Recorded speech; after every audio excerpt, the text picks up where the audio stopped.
Wuthering Waves version 1.4 When the Night Knocks is right around the corner, releasing November 14th, accompanied by arguably the most anticipated character and story since the game launched. There's a lot of content to be consumed, and several things you should be doing both leading up to release and after release to fully take advantage of the patch, and that is what we're here today to discuss. So let's just jump right in. Now, if this is your first time here, consider subscribing to the channel, hitting the little bell notification, that way you remain up to date with every single thing that I post, and I post daily. Do not miss out. Version 1.4 is introducing two brand new characters, Camellia and Lumi. Camellia is a 5-star Havoc Resonator, while Lumi is a 4-star Electro. Camellia's banner is going to be introduced during Phase 1 of 1.4, which will feature her, along with her weapon Red Spring. Honestly, from what we've seen of Camellia's abilities in combat during the trailers, she is going to be a must-pick purely due to aesthetic. In terms of utility, however, Camellia is a main DPS. Due to the bulk of her damage being done via her normal attack, she'll largely benefit from Sanhua as a sub DPS due to her outro skill, amplifying the incoming Resonator's basic attack damage by 38%, followed by Shorekeeper or Verena as a support. In terms of echoes, echo sets, and echo stats, people seem to agree that the Sun Sinking Eclipse is one of the better choices due to the increase in raw Havoc damage output. For main echo, people seem to be divided between Dreamless and Crownless. In terms of stats, things are much more clear. Crit rate is your top priority, followed by crit damage, attack percent, and finally Havoc damage bonus or flat attack, whichever you can realistically acquire. They're pretty much interchangeable. Her best weapon is evidently the Red Spring, but Blazing Brilliance or Emerald of Genesis are fine alternatives as well.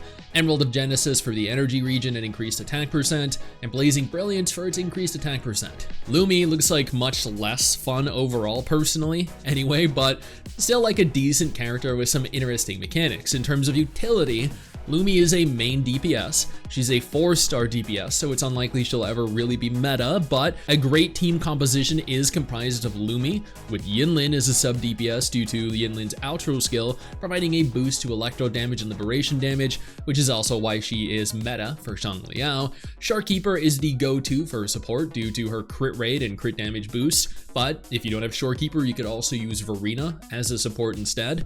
In terms of echoes, echo sets, and echo stats, it seems as though common opinion is to opt for Lingering Tunes, which provide substantial attack boosts while increasing outro skill damage. For main echo, you'll likely want Mech Abomination if you're aiming for the 5-set Lingering Tunes. In terms of stats, crit rate is your top priority, followed by crit damage, electro damage, and attack percent, being of equal importance as one another. Interestingly, and I know some people were actually very upset with this, they voiced their discontent all over social media, Lumi does not appear to be a recruitable character during Phase 1 alongside Camellia. This also happened with Yoha, who was released alongside Shorekeeper and appeared in Gion's banner instead of Shorekeeper's banner. Lumi, following suit, is going to be a Phase 2 character with a rerun banner featuring Yinlin and Shangliao, making for quite the the electric display. Once again, I know some people were upset at this revelation. They believed that Lumi should have been released alongside Camellia during the first banner, as it would increase sales for the limited banner and reward players with Lumi when pulling for Camellia. But Kudo seem to want to keep their 4-stars and their 5-star characters split. I'm not entirely sure why this is, but it does seem to be working for them. Both Yinlin and Shangliao are going to have their signature weapons available during their respective rerun, with the introduction of a new 4-star sword, the Somnoir Anchor. Interestingly enough, not only is the Somnoir Anchor attainable via the Somnium Labyrinth, which is 1.4's major event, but it's also going to be the game's very first optional skin. Yes, skins are finally being introduced in version 1.4. Kudo have confirmed the introduction of a brand new feature, the weapon projection. They're releasing transparent weapon skins for every weapon type, allowing you to change the entire appearance of whatever your Resonator has equipped. You'll obtain these transparent weapon projections from the Phantasm Amass Steps of Elusive Realm, as if we needed more incentive to run it anyway. I think this is an incredible feature, and I think it is only the beginning of what could aid in setting Wuthering Waves apart from its competition. The inclusion of not only a surplus of different weapon skins, but also Resonator skins. Before we go any further, let me take a moment here to thank my incredible patrons over on Patreon and my YouTube channel members who allow for me to continue to do dedicated videos like this every single day. You guys are phenomenal, and I can't thank you all enough for the support. Now let's keep talking. A new Depths of Elusive Realm is releasing in 1.4. As noted, it is titled Phantasm Amass. You'll be able to acquire the transparent weapon projection skins and the new Phantom Echo version of the Inferno Rider. You'll obtain these transparent weapon projections from the Phantasm Amass Depths of Elusive Realm. Camellia is going to not only be a central part of 1.4's story, but she is also confirmed to have her own companion story, Forking Paths Among the Stars. You can tell how important, integral, imperative her story is, and she is specifically to the overall story being told, or how thirsty Kudo believe we are to see more of her. Either or. I know I am. Do not act like you're not. I see you. New events are going to include the Somnium Labyrinth, where players will explore a realm of illusions and introduce event-exclusive features, such as the Dream Link, where 3 Resonators can synergize their abilities into an ultimate combo, which is absolutely sick. Seeing 2 of Wuwa's best-looking characters, Yinlin and Changli, squishing male Rover between their large, supple abilities is something I never expected we'd see on screen or in-game. Well, outside of Rule 34 or Gelboru or Danboru, but I mean, here we are. This is arguably one of the coolest additions to the game thus far, but as noted, this is going to be an event-exclusive feature, meaning it'll only function within the Somnium Labyrinth. They're probably testing the feature out to get a gauge of how the community receives it, so I'd expect a variant of this at some point in the future. Elusive Sprint is another mechanic where players will move through a white cap blessing to enter the elusive spring state, enabling them to dash at rapid speeds.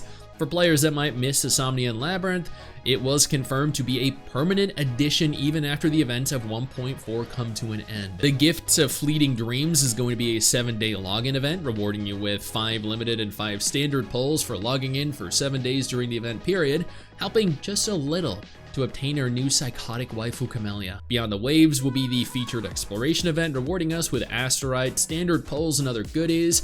Tactical Simulacra 2 is a rerun battle event, rewarding us with asteroid amongst other useful items. Pincer Maneuver Warriors, another combat simulation, rewarding us with asteroid and useful XP items. Raguna Sales Blitz, the Pioneer Association themed event, rewarding us with yet more asteroid and resources to help us no doubt get our Camellia in tip-top shape. There are a number of quality of life improvements being introduced as well, including but not limited to the ability to fast travel directly to not only tacit suppression fields, but also boss challenges, meaning no teleporting to nearby waypoints and sprinting near objective. This is a huge lifesaver. It makes progression and dailies so much more time efficient. The option to acquire double the rewards for forgery challenges, simulations, and tacit suppression fields. This cuts down unnecessary grind time each day by half. This is insane, and I cannot wait to have this in-game. Auto leveling for echoes, allowing you to level echoes up to every major cap, 5, 10, 15, 20, 25, making it easier to hit the necessary level to tune. A small update to Echo acquisition information with a little image denoting its stats after acquiring it, which means that we don't need to go through menus after every capture. Wave plates will now be displayed after logging into the game. Mine are always capped, as I realistically only log in like 2 to 3 times a week to consume stamina, so this isn't really going to be necessary for me. And the Tower of Adversity is getting a small update, with players now being able to easily adjust teams while in the tower, rather than having to exit the tower. And that is pretty much everything. This is going to be the largest update Wuthering Waves has ever seen. The reason? This is the final version of 1.x before we launch into 2.0. 2.0 will likely follow up being the largest major version since release, given we're going to an entirely new region with new stories, new characters, and more. This is going to be big, and you're not going to want to miss out. Now, we just need to hold out hope for a PS5 confirmation alongside 2.0. Please, Kudo. Hey you, where do you think you're going? Don't you close out of this tab. I didn't give you permission to do that. Sit your ass back down. Click one of the 2 videos that are going to be on screen in just a moment and keep watching my content. Keep enjoying my content.